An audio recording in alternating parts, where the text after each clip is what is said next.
If you're curious about the Texas Speed headers, and if you're like me, it's kind of hard to look online at a picture and decide if they're worth a damn, look good, etc.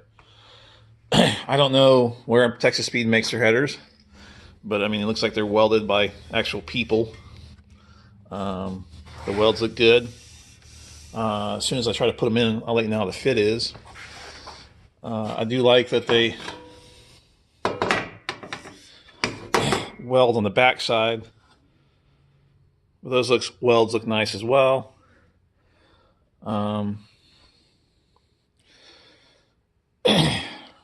Thick flange. You always want a good seal.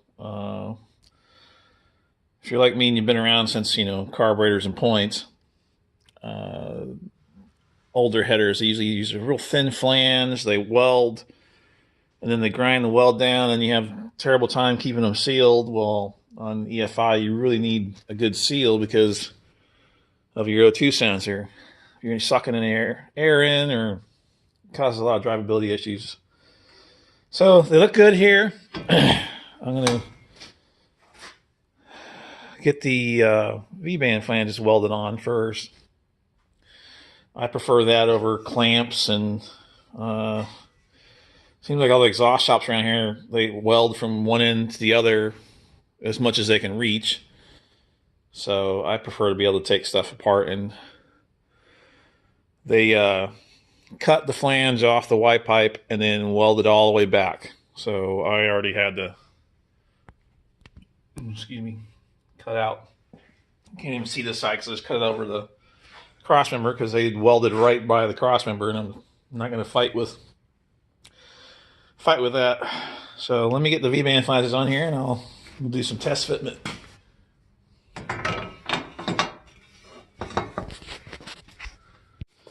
I got the V-band flanges on, and I got them.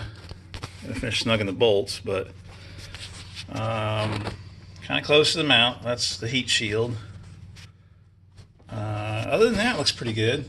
On this side, there's plenty of clearance, it seems, for everything else. Let me actually move this so you can. For me, it was easier to put this one in from the top, the driver's side. I already had the shaft loose, because it's easier to get the motor mount bolts when I pull the motor. This side's a little tighter, kind of close to the frame right there. This one was easier to put in from the bottom. For whatever reason, I couldn't put it from the top because I kept hitting that crap. No idea. But so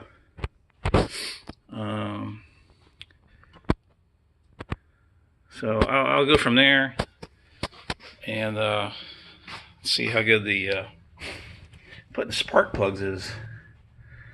That's the next biggest thing, because like right there, that looks kind of, once you get the spark plug wire in there, that's going to be fun. The other ones don't look too bad. This side looks about the same, so we'll see. I'll take some more video. Alright, you see the O2 sensor.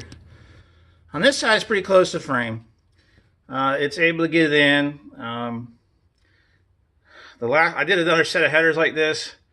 I want to say they were like Chinese knockoff copies. They're all shiny. And they had angled that hole up, but they angled it too much, and kind of like the driver's side on this one, it was too close to the body, and no matter what I did, even trying to stick a pry bar between the body and the frame, trying to get it, it wouldn't go in. So finally I had to move to a different bung and plug that hole. Well, I guess Texas Speed thinks that needs to be how it is as well. So I go to the driver's side, and so the bung, kind of see it. I mean, you can tell I can barely get my camera in here because it's so close to the body. So they decided to point it straight up right there. So if they would have moved it forward some, it would have been all right, I guess. But I can get the O2 sensor in it, but unless I want to cross thread the let's see if I get the focus. Cross thread it into the fucking bung, that ain't gonna work, as you can see. So either move it forward or angle it. Personally, angling it would be smarter because it'd be a lot easier to get my wrench on it. But so now I have to plug that hole. I left this bung here. Of course, some shitty fucking exhaust shop did a fucking cat on this, and they did a sweet job. So tacking it to the bend, taking it out, welding it. This was their sweet job. And I don't know why they fucking use that shit on there, but whatever.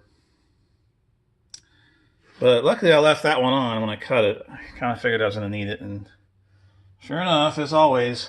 So I don't know. Hopefully someone can pass this on to Texas Speed and tell them, hey, if I can't put the fucking O2 sensor in, why even weld the bung on there? Why not just give me the bung and I'll do the fucking work? I mean, if you can't do it right. But anyhow. So so far that's the only big issue I've had with these headers. So I don't know how much the customer paid for them. If he paid more than $500-600, I'd probably be upset. But that's just me.